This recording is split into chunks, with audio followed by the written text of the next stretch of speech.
Okay, part two, the word nigger.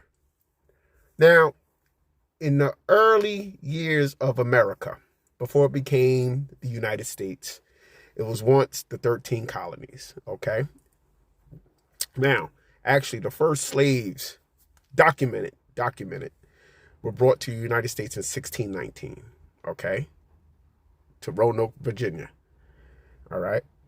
That was the first documented slaves during the slave trade. They were brought here, there. Now, the Dutch were the leading, import exports of slaves.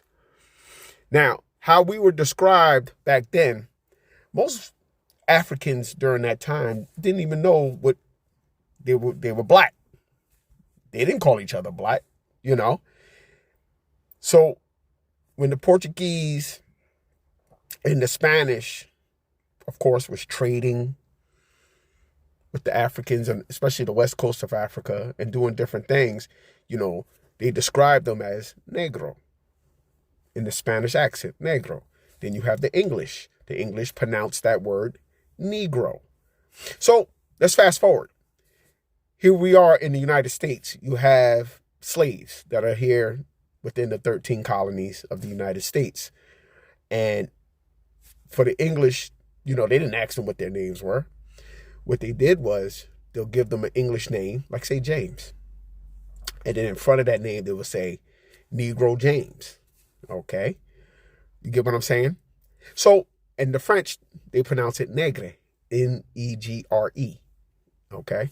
So now, here we are, fast forward, and also you got Niger.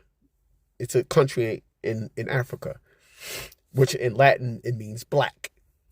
So now, as the language starts changing, they go nigger, especially a lot of whites during that time didn't know how to read. They were illiterate.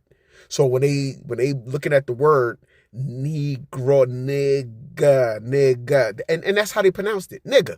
So they go, oh, nigga James, get over it. And that's how to, tell the, apart from a white James or the nigga. You know that boy nigga James from in town. But if you say, James, you mean James, James McCullough? No, the nigga James.